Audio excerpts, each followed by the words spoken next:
Well, hello, and thanks for watching another episode of News of the Pews, where you can count on unapologetic 2A advocacy. Gun rights are human rights. If you haven't heard from me, I'm sure you've heard from other gun tubers about all the ridiculous gun control coming out of Virginia right now.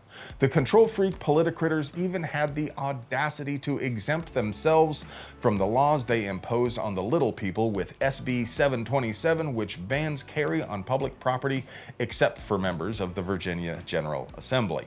Brothers and sisters, this sort of thing is very troubling for me, not just because I disagree, but because it endangers the very fabric of civilization. Our republic was formed under a political theory called the social contract theory of government, under which the state derives its authority to govern from the consent of the governed. So when people start to lose trust in institutions, when people start to get the impression that the law only binds us but never protects us from the whims of the rich and the elites, civilization begins to crumble. The good man only obeys obnoxious laws because he considers it his duty, but if you betray him, he will stop and everything falls apart. People stop paying taxes, cops start getting ambushed on traffic stops, and politicians might wish that tarring and feathering was still an option. And when people talk about this kind of collapse, sometimes you get the feeling they're hoping for it. But brothers and sisters, I am absolutely not. But the reign of terror is historically what happens to aristocrats who defy the people. It's not all doom and gloom out of Virginia, though. Magpul swooped in and donated cases of PMAGs to folks protesting Virginia's draconian proposals. And as you know, standard capacity PMAGs would, of course, be banned if these bills pass. And obviously, these magazines were already in common use, making a court case against mag bans a pretty likely win. We'll see how it turns out for the Illinois ban, but I love seeing gun companies jump in and actively do something for our rights rather than just dutifully signing a check to whoever the milquetoast Republican candidate in their jurisdiction is. But hey, it would be impossible for us to produce quality 2A propaganda without you. That's right, I don't have any sponsors, so I literally could not make this content without your generous support. So if you are in a comfortable place in life, please consider supporting this channel by purchasing one of these sick t-shirts for just $15, or donating at the links in the doobly-doo or right here. Patreon supporters get to see scripts and videos early, as well as Discord access. If you're not in a comfortable place in life though, remember, you don't owe anyone else a thing. Please enjoy this 2A propaganda at the price of free $99 and continue to pray for us. Background checks are stupid and pointless. But Andrew, you say, how can we keep dangerous people from getting guns, you ask? And my all too obvious reply is, well, how does that seem to be working out for you right now? Seems to me bad guys are still getting guns. You know why? Because some dipshit keeps letting them out of jail. Look, here is a fundamental truth I need you to understand. No matter what the law says, when you release a man from prison, he now has access to weapons.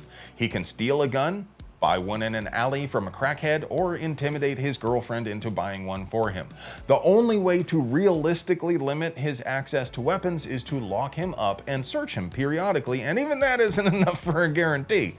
Sadly, we live in a fallen world where sanity is ridiculed and justice is a dirty word, so we repeatedly release violent sociopaths to inevitable results. And we pretend that background checks work, but that willing suspension of disbelief is strained mightily when courts don't even bother to report the bad guys to the system. The LA County court system just admitted they failed to add almost 500,000 criminal records to NICS over a 20-year period, leading to about 150,000 people who may have been able to purchase a gun when they weren't supposed to. Just because I think we should keep criminals locked up instead of subjecting normal people to a background check doesn't mean I think the courts should just refuse to use the system, though. This is nuts. What do you guys think? A Riverside County Sheriff deputy got off with just probation for smuggling 100 pounds of fent. And a very, very large bucket of drugs. Normally, that would be a pretty interesting story, but would have little to do with gun rights. I mean, probation is a very light sentence for such a serious crime, but we expect cops to get off lightly. Grown-ups like you and I know that only naive youngsters believe in foolish ideas like the Tooth Fairy and the Equal Protection Clause of the Constitution. But The reason this one is slightly gun rights adjacent is that the deputy hails from the same corrupt sheriff department, which is the subject of David Vallejos' lawsuit. Vallejos sued Sheriff Chad Bianco in his professional capacity because as much as Bianco tries to pander to gun owners, his department unlawfully denied David's carry permit application for secret, subjective reasons, in flagrant disregard for the Bruin ruling. Mark Skoglund, who conducted David's interview, audaciously asked him during the interview if he was a Muslim, presumably because of David's skin tone. Now, Skoglund runs a shady carry permit concierge service where, for a fee, he will advise you on how to get your permit processed quickly. And I'm sure he never leans on contacts in the department to, reduce friction.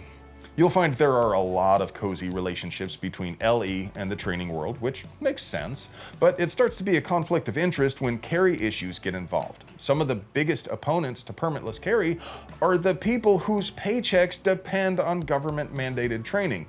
But the corruption doesn't end there. In any other job, if you got caught lying, dismissal would be the most likely outcome, but not for cops. Police officers are encouraged to be dishonest and rarely punished, even for perjury under oath. They are allowed to continue making arrests based on nothing but their own worthless word. But cops who get caught lying are supposed to be reported to the Brady list so defense attorneys can address their lack of credibility. The problem is Chad Bianco's department is not in compliance with the reporting requirements, according to GilioBradyList.com, an independent watchdog group. Okay, so Riverside County Sheriff Department is corrupt, and Chad Bianco is not a defender of liberty like he wants people to think. But I'm not done yet, because the local gun rights groups are complicit in this scam. Rather than supporting David's lawsuit, Inland Empire gun owners and the California Rifle and Pistol Association have both endorsed Chad Bianco for governor, and CRPA awarded him an A+ score. And that leads me to a question.